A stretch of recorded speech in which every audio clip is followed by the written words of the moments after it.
Halo teman-teman, kembali lagi bersama aku Imas Oliarma di channel YouTube aku ya. Apa kabar kalian semua? Aku harap kalian baik-baik aja ya. Terus di masa pandemi corona kayak gini, jangan lupa jaga kesehatan, jaga kebersihan, rajin-rajin cuci tangan, dan mengikuti protokol kesehatan ya. Makanya di rumah aja, jangan kemana-mana, oke? Buat kalian yang udah stay tune di channel aku, alhamdulillah terima kasih banyak atas supportnya. Dan buat kalian yang baru datang singgah di channel aku, halo, selamat datang di channel aku. Selamat bergabung di channel aku tentunya. Insya Allah channel aku akan memberikan informasi-informasi seputar tari, seputar seni, seputar kuliah ya. Kemudian informasi ketika aku lagi traveling ya, atau vlog-vlog lainnya itu. Jadi jangan lupa klik tombol subscribe di bawah ini. Nah, jadi di video kali inilah aku mau memberikan informasi apa sih bedanya kampus seni, kuliah di seni dengan kampus-kampus yang lain. Nah, bagi kalian yang penasaran, Kak, ada nggak bedanya kampus seni dengan kampus-kampus yang lain? Kak, kampus seni itu sebenarnya kampus yang kayak gimana sih? Nah, di sini aku mau berbagi informasi kepada kalian yang masih penasaran banget bagaimana sebenarnya kampus seni itu. Lingkungannya seperti apa, orang-orangnya seperti apa, dosennya seperti apa, oke? Jadi jangan di skip ya video ini, tetap stay tune di video ini ya. Sebelum aku mulai nih ngomong, alangkah lebih baiknya kalian subscribe dulu channel aku ya, klik tombol di bawah ini. Oke? Oh ya, hal yang aku sebutkan nanti itu, beberapa poin itu versi aku ya, itu versi aku, menurut aku berdasarkan yang aku rasakan dan pengalaman aku sendiri selama aku kuliah di kampus ini. Jadi mungkin versi kalian beda-beda, tapi versi aku seperti itu. Bisa kalian sadari, bisa kalian kaji lagi ya, benar atau salah. Tapi menurutku sih seperti itu. Oke, langsung saja. Nomor 1.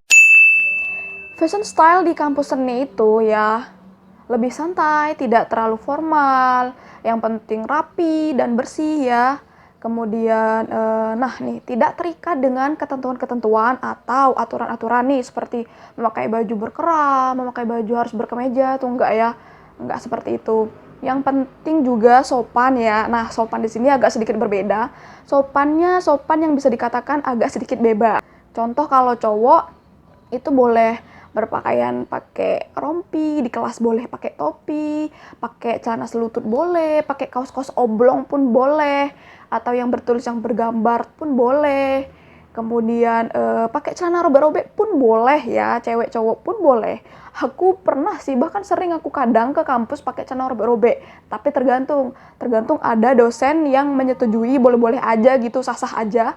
Ada juga dosen yang agak sedikit berkomentar. Itu untuk kalau cowok. Kalau cewek sih bebasnya ya boleh pakai baju dress, rok, itu jeans gitu kan, baju-baju blus. Ya seperti itu sih. Terus juga pakai baju kaos oblong boleh, pakai legging training. Nah, seperti itu. Nah, ini bedanya dengan kampus-kampus lain. Coba kalian perhatikan, coba kalian bayangkan. Ada nggak kampus yang memperbolehkan kalian pergi kuliah di kampus seperti itu? Aku rasa sih nggak ada ya. Malah di kampus-kampus lain itu harus taat aturan, harus mengikuti ketentuan-ketentuan aturan dalam berpakaian untuk ke kampusnya kan. Harus pakai baju berkemeja, berkerah, dan sebagainya. Harus pakai rok kadang kan. Harus memakai celana dasar atau seperti apa. Nah gitu. Itu bedanya di kampus seni dengan kampus-kampus yang lain ya. Dari cara berpakaian. Nih yang kedua, kalau di malam hari ya, suasana di malam hari itu lebih rame teman-teman daripada di pagi hari, oke? Karena apa? Karena di malam hari anak-anak dari berbagai jurusan itu banyak yang datang ke kampus, banyak yang latihan, baik itu latihan nari, latihan musik, latihan teater, latihan sendera tasik, latihan nyanyi, latihan pedalangan, karawitan, latihan drama. Khususnya di fakultas FSP, Fakultas Seni Pertunjukan itu rame kalau malam. Jadi bising banget itu di kampus kalau malam guys. Yang rame itu ya suara latihan musik, suara orang ngomong, suara orang latihan drama teater juga. Terus juga banyak yang berjualan, banyak yang ngobrol makan di sana, banyak yang latihan 1, 2, 3, hitungan 1 sampai 8 bergerak gitu. Nah, pokoknya ya seperti itulah. Rame di malam hari. Ramenya itu dari jam 7 malam ya, habis maghrib, isya, sampailah jam 1 hingga jam 2 dini hari. Itu kalau suasana di malam hari ya, ramenya seperti itu. Nah nih, kebalikan. Kalau di pagi hari malah sepi teman-teman. Baik itu hari kuliah atau hari weekend, Jumat, Sabtu, Minggu, Sabtu, Minggu, itu di hari-hari kuliah pun juga sepi. Sepinya kenapa? Yang kuliah itu ada, tapi kuliahnya mereka tuh banyak masuk kelas, banyak masuk ruangan, teori kan, kelas teori pagi itu. Atau juga ada juga prakteknya yang di dalam kelas, dalam ruangan. Jadi ibaratnya suasana pagi, orang-orang lalu lalang, orang-orang berkeliaran di kampus seni itu kelihatan tuh sepi, kayak nggak ada orang, kayak nggak ada dihuni, kayak nggak ada apa-apa tuh loh, nggak ada aktivitas. Padahal tuh aktivitas ada, tapi di kelas teori. Nah seperti itu, jadi itu kayak nggak ada apa-apa gitu di kampus seni kalau pagi. Coba kalau malam, biar ambiar keluar semua, ramenya minta ampun. Nah itu. Coba kalian perhatikan, kalian bayangkan kalau di kampus-kampus lain, ada nggak yang seperti itu? Rasaku sih nggak ada ya yang seperti itu, kampus yang kalau malam itu rame, kalau malam itu malah keluar mahasiswanya tuh nggak ada. Kemudian yang ketiga, bedanya kampus seni dengan kampus-kampus yang lain itu dilihat dari adanya atau banyaknya pertunjukan acara-acara event yang diadakan di kampus kita, kampus seni. Nah, banyak sekali baik itu yang diadakan dari institut atau yang diadakan dari kampus perjurusan tarinya atau yang diadakan oleh mahasiswanya ya sendiri di organisasi HMJ atau BEM, pertunjukan yang udah banyak acara yang udah diselenggarakan di kampus seni itu, baik itu karya dosen, pertunjukan tari, kemudian ada perda khusus buat anak maba, ada HC buat angkatan-angkatan yang udah atas, kemudian juga ada pertunjukan yang skala besar, yang umum mengundang dari kampus-kampus lain atau dari komunitas lain, organisasi lain, sanggar lain itu juga ada. Nggak cuma di jurusan tari, jurusan teater juga, jurusan pedalangan juga, karawitan juga, musik juga. Pokoknya ada aja agenda tahunan atau bulanan, per 1 tahun sekali, per 2 tahun sekali, per bulan juga di bulan-bulan tertentu seperti hari ulang tahun atau hari peringatan apa itu diadakan acara baik yang kecil hingga ke skala besar. Jadi nggak bosan kita coy, banyak apresiasi yang bisa kita tonton. Kita bisa, anak tari bisa datang ke musik, anak musik bisa datang ke tari, kita bisa juga ngeliat teater.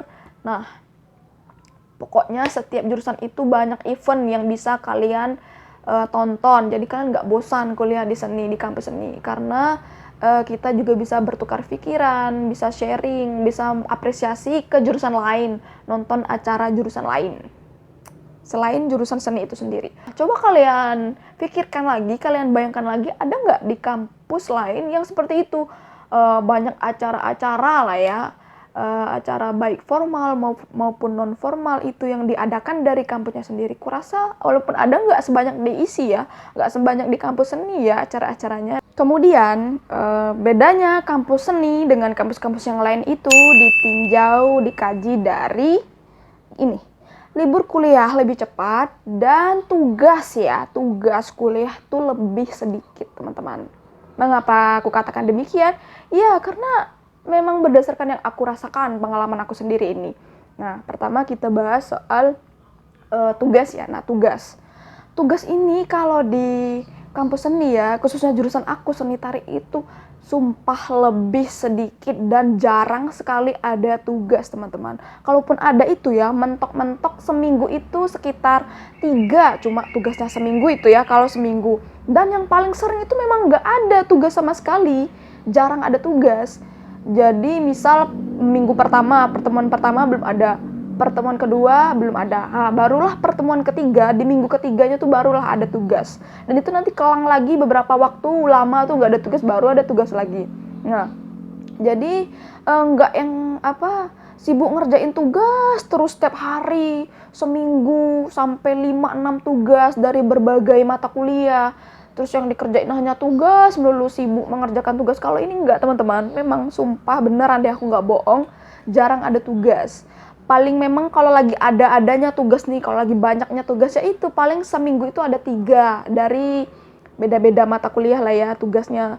Udah, mungkin seminggu waktu itu aja lagi 3 tugasnya. Untuk minggu-minggu berikutnya tuh paling ada 1 atau 2. Bahkan memang yang ku bilang tadi tuh sering sekali memang nggak ada tugas sama sekali. Jadi tuh kayak ya lebih plong, lebih enak, nggak sibuk ngerjain tugas. Jadi kan bisa lebih santai ya, paling waktunya itu lebih banyak ke latihan lah ya kalau banyak ikut latihan.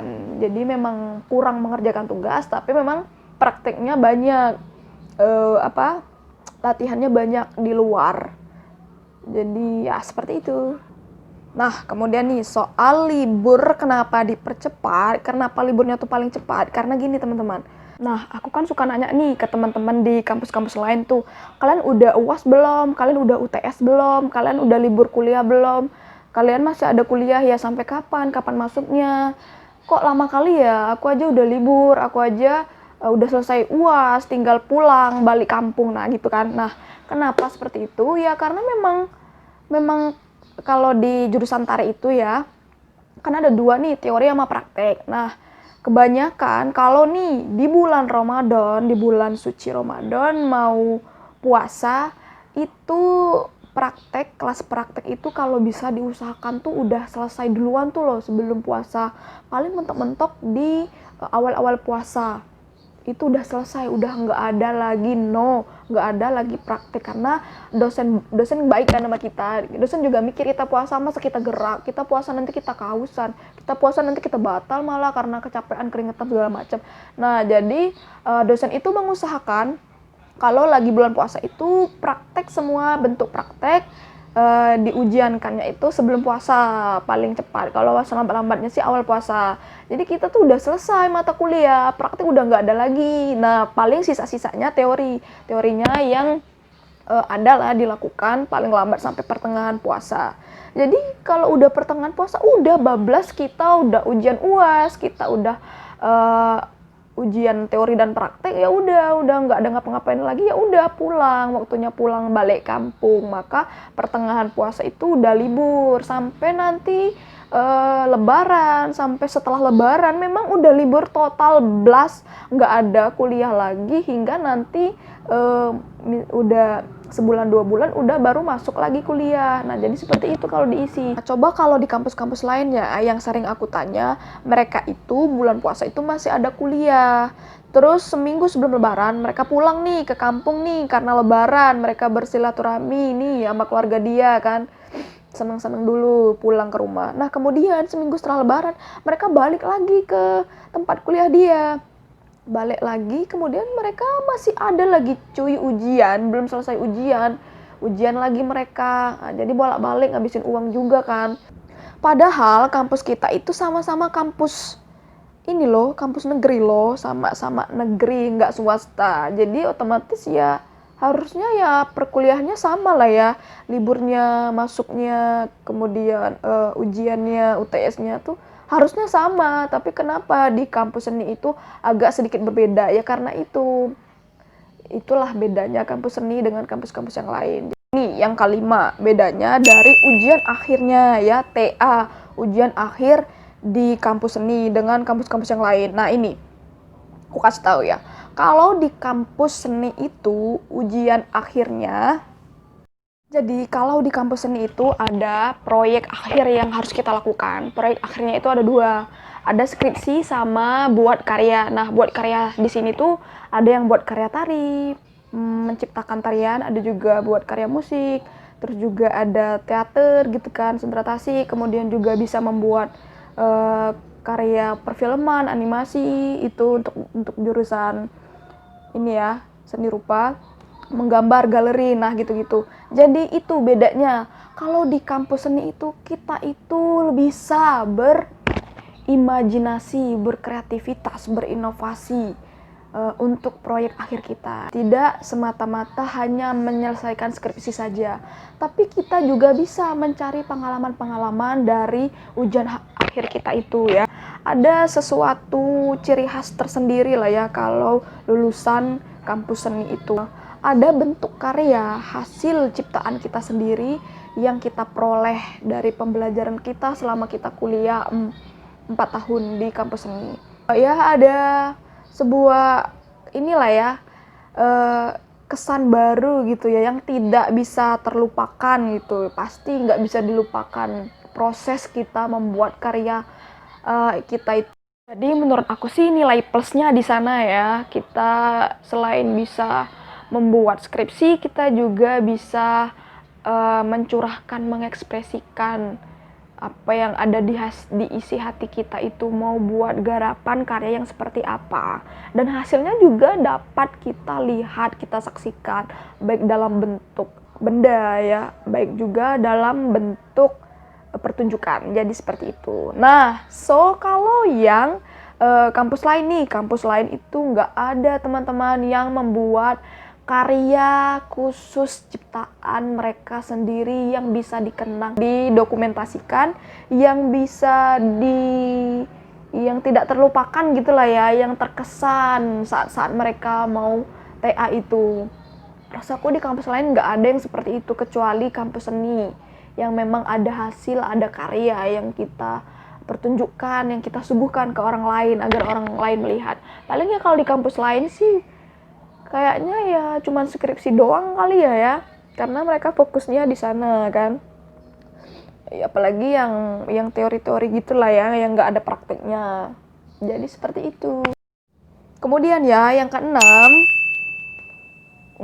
bedanya kampus seni dengan kampus-kampus yang lain itu dilihat dari kuliahnya. Jadi di kampus seni itu kuliahnya santai tapi capek namun sehat. Kenapa aku bisa katakan demikian ya? Karena gini.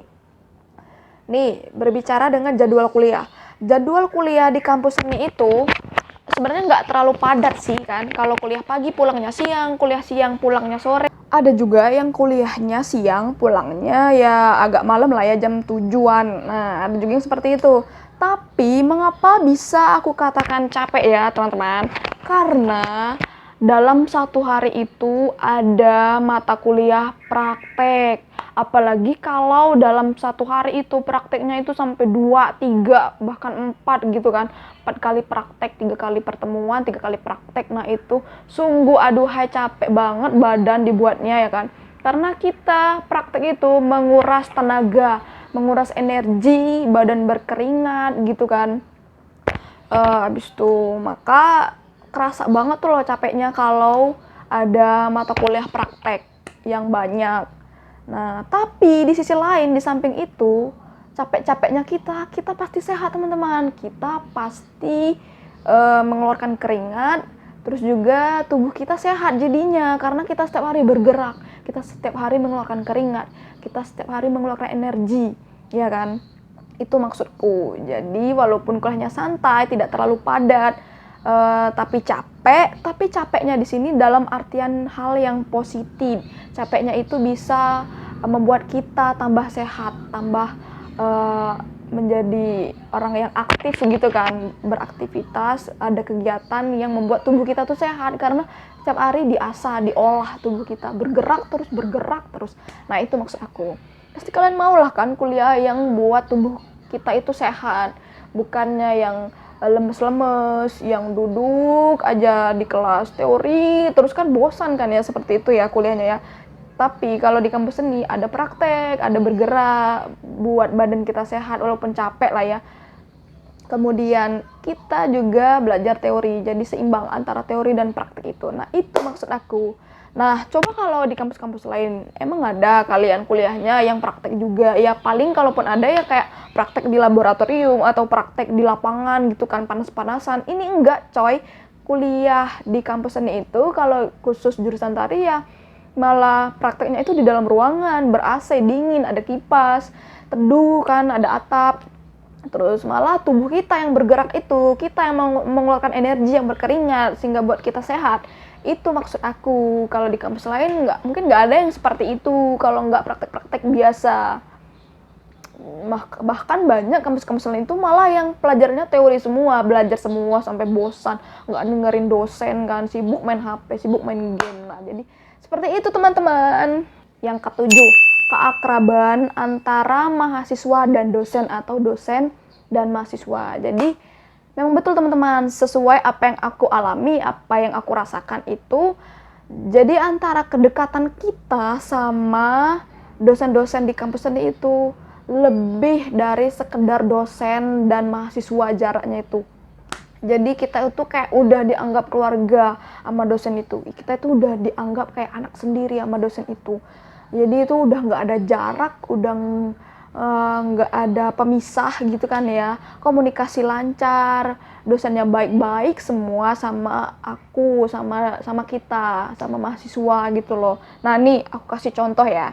Misal kita nih lagi duduk nih, lagi makan, ngobrol gitu kan sama teman-teman, tiba-tiba ada dosen datang ikut nimbrung makan di kantin bareng-bareng, ternyata asik-asik ngobrol bareng, ternyata kita dibayarin tuh sama dosen itu, baik itu makan atau ngemil, jajanan atau minuman atau gorengan dan sebagainya, itu kita dibayarin teman-teman. Nah begitu royalnya dosen kampus seni itu menraktir kita makan gitu loh. Dosen seni itu ya udah ada panggilan-panggilan khusus nih dari kita mahasiswa ke dosen itu, saking nggak ada lagi jarak ya, udah kayak dekat, akrab, kayak keluarga gitu. Maka kita tuh kalau di kampus tuh nggak terlalu formal manggil yang kayak bapak, ibu, enggak coy, malah kita tuh panggilannya tuh kayak bahasa-bahasa ibu gitu loh, kayak mami, bunda, ayah, papi gitu kan, babe gitu kan. Nah kemudian lagi nih aku kasih contoh nih, kalau kita ke kampus nih ketemu dosen, kita tuh udah kayak cara ngomongnya tuh udah lebih santai, nggak terlalu formal. Terus juga kita sempat pula ada yang cepek-cepeki juga sama dosennya, baik gitu kan, asal-asal akrab gitu. Mereka juga berbaik hati teman-teman, membantu kita, apalagi kalau nih kita ada tugas sama dia atau dia dosen pembimbing kita nih, tempat kita konsultasi itu, baik dia dosen itu mempermudahkan kita untuk berproses, jadi nggak ribet sama mereka juga tahu kondisi kita mahasiswa tuh kayak gimana di kos-kosan atau jarak tempuh kita ke kampus atau biaya untuk kita ujian akhir itu. Mereka mempermudah, mereka memberi saran, mereka berbaik hati lah ya, intinya membantu kita. Coba kalian pikirkan, coba kalian bayangkan, coba kalian perhatiin, ada nggak di kampus lain yang seperti itu? Ya mungkin ini lebih perspektif dari kepribadian dosennya masing-masing ya, menanggapi dan merespon mahasiswanya itu seperti apa. Aku nggak tahu sih, tapi setauku memang di kampus ini ya the best lah dosennya. Nggak tahu lah kalau di kampus lain ya, mungkin ada tapi nggak tahu juga kayak mana gitu kan. Oke teman-teman, jadi itu tadi ya sekitar 7 item yang dapat aku berikan. Yang belum subscribe silahkan subscribe ya dengan klik tombol di bawah ini. Jangan lupa like, komen juga ya. Aku juga akan nantinya memberikan informasi-informasi lainnya seputar seni tari atau kuliah. Oke, bye.